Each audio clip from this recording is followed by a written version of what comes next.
श्रीमद् भागवत सुनने वाले सभी भक्तों को राधे राधे। पिछले एपिसोड में हम लोगों ने सुना कि नारद जी की बद्रीनाथ में सनकादि चार भैयाओं से मुलाकात हुई। तब नारद जी कहने लगे कि मैं भक्ति ज्ञान वैराग को पुष्ट करने के लिए यहाँ पे आया था और नर नारायण ऋषि को न भगवान को ढूंढ रहा था, लेकिन वो तो नहीं मिले, पर आप चारों भैया मिल गए और आप लोगों की महिमा बहुत है। पंचहायं संयुक्तां पूर्वेशामपि पूर्वजा सदा वैकुंठ निलया हरि कीर्तन तत्परा। आप लोगों की महिमा 5 वर्ष से कभी 6 वर्ष के होते नहीं। क्यों? क्योंकि लीला कथा रसोन्मत्ता कथा मात्रैक जीवना।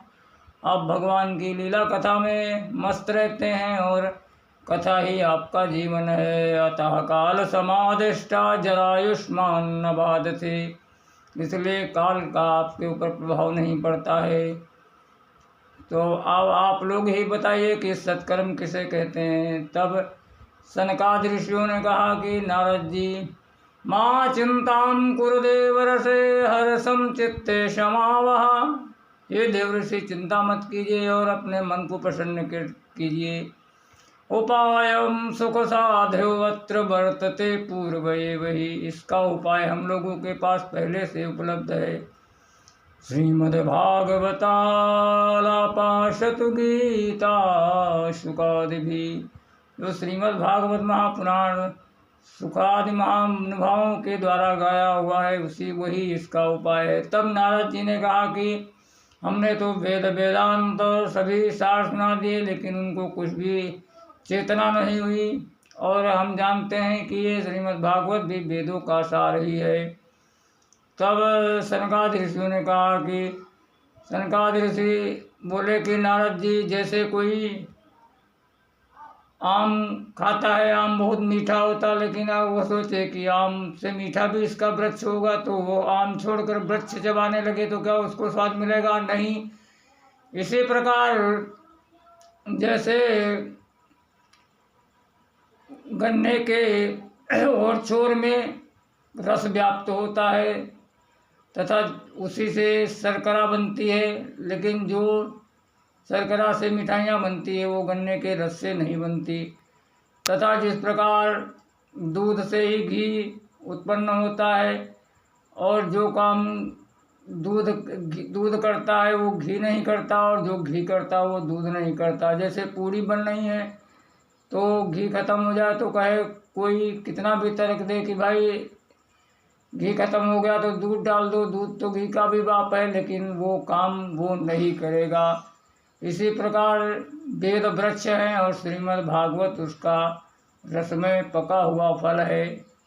इस प्रकार जब समझाया तो नारद जी ने चारों भैयाओं से कहा कि अब मैं इतना जान गया हूँ कि चाहे कोई कितना भी विद्वान हो जाए, लेकिन आप जैसे महापुरुषों का जब तक सत्संग नहीं करेगा तब तक वह उसके अंदर विवेक नहीं उत्पत्ति होगी।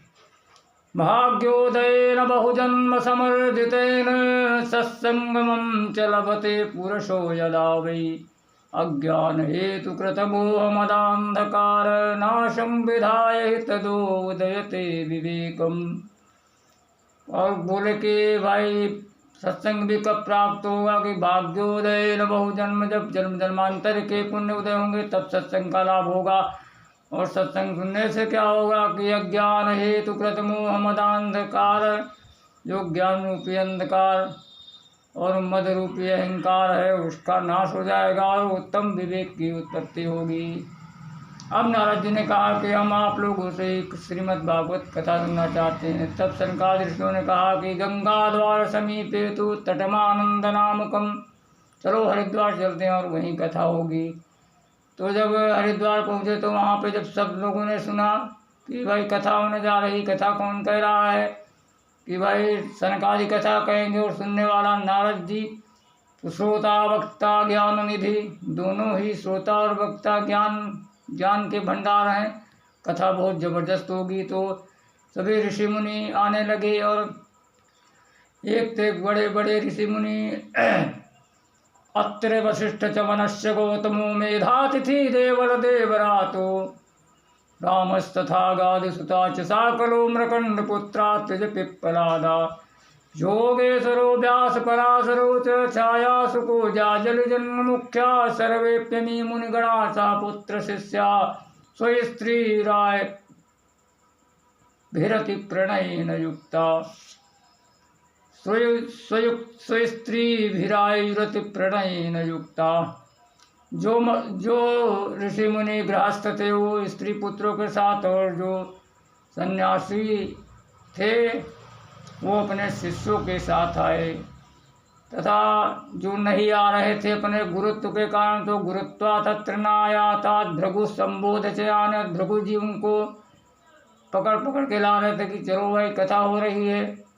इस प्रकार कथा शुरू हुई तो सबसे सर्वप्रथम सनकादि ऋषियों ने कथा का महात्म्य बताया।